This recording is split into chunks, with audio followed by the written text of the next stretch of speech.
પંચમહાલના ગોધરા સબ જેલ ખાતે હોળી અને ધૂળેટીના પાવન પર્વની ખૂબ જ સુંદર અને અનોખી રીતે ઉજવણી કરવામાં આવી હતી। જેલ અધિક્ષક આરબી મકવાણાના માર્ગદર્શન હેઠળ જેલના બંદીવાન ભાઈ બહેનો માટે ખાસ રંગોત્સવનું આયોજન કરવામાં આવ્યું હતું।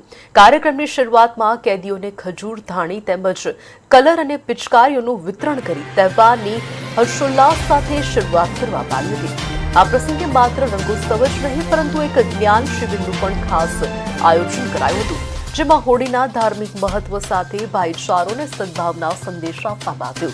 અંદાજે 200થી વધુ બંદીવાન ભાઈ બહેનોને જેલ જીવનની ગંભીરતા ભૂલી ગીત, સંગીત અને નૃત્ય સાથે એકબીજાને ગુલાલ લગાવી ધૂળેટી મનાવી હતી। આ કાર્યક્રમમાં જેલ સમિતિના સભ્યો, પોલીસ કર્મચારીઓ અને આમંત્રિત મહેમાનોની ઉપસ્થિતિએ કેદીઓમાં ઉત્સાહ વધાર્યો હતો। ગોધરા સબ જેલના કેદીઓએ મનાવી છે અનોખી રીતે ધૂળેટી। તમે જોઈ શકો છો પાટનગર નેટવર્ક ન્યૂઝની સ્ક્રીન પર કેવા પ્રકારે જેલના કેદીઓએ આ પ્રકારે ભવ્ય રીતે હોળીની ઉજવણી કરી છે। 200થી વધુ બંદીવાનોએ હર્ષોલ્લાસ સાથે ધૂળેટી પર્વ મનાવ્યો છે। ગોધરા સબ જેલના કેદીઓએ અનોખી રીતે ધૂળેટી મનાવી।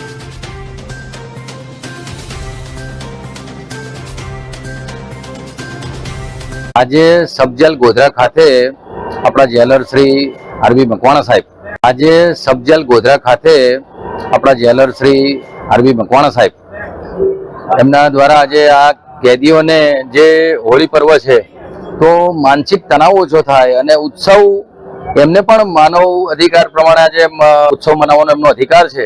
તો આજે આ જેલ પ્રશાસન દ્વારા જે એક હોળી પર્વની ઉજવણી કરવામાં આવી છે જે ખરેખર સરાહનીય છે, જેથી અને ધ્યાન અને મેડિટેશનનો પણ કાર્યક્રમ આજે જેલમાં કરવામાં આવ્યો છે। એટલે કેદીઓમાં જ્યારે પણ કેદીઓ સમાજ જીવન સાથે આવે ત્યારે એક નવા વિચાર સાથે આવે અને એમની માનસિક સ્થિતિ પણ સારી રહે એવા માટે આ જેલમાં અવારનવાર આવા આધ્યાત્મિક અને ઉત્સવ કાર્યક્રમ થાય છે।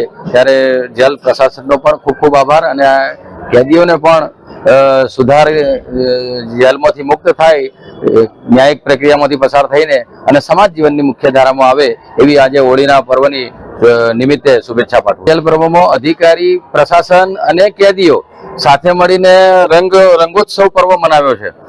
આજરોજ હોળી ધૂળેટીના પર્વ નિમિત્તે ગોધરા સબ જેલની અંદર જેલ મુલાકાતી સમિતિના સભ્ય શ્રી છેલુભાઈ રાઠવા અને તેમની ટીમ દ્વારા અનોખી ઉજવણી કરવામાં આવેલી હતી। તેમની ટીમ દ્વારા જેલના કેદીઓને ખજૂર અને ધાણીનું વિતરણ કરવામાં આવેલું હતું। જેલમાં રહેલા બંદીવાનોને પિચકારી આપવામાં આવેલી હતી તથા હોળીનું મહત્વ સમજાવી અને ધ્યાન શિબિરનું આયોજન કરવામાં આવેલું હતું। આ ધ્યાન શિબિરના આયોજન બાદ તમામ કેદીઓને સાથે રાખી રંગોત્સવ, ફૂલ દોલોત્સવનું તહેવારની ઉજવણી કરવામાં આવી હતી, જેની અંદર જેલના અલગ અલગ વિસ્તારના દરેક ધર્મના કેદીઓએ ભાગ લીધો હતો અને 200 જેટલા કેદીઓ તથા સ્ટાફ કર્મચારીઓ અને આમંત્રિત મહેમાનો એક સાથે આ હર્ષ ઉલ્લાસનો તહેવાર ઉજવણી કરવામાં આવેલી હતી, જેનાથી જેલના કેદીઓમાં એકતા, સદભાવના અને પ્રેમ અને ભાઈચારો જોવા મળે।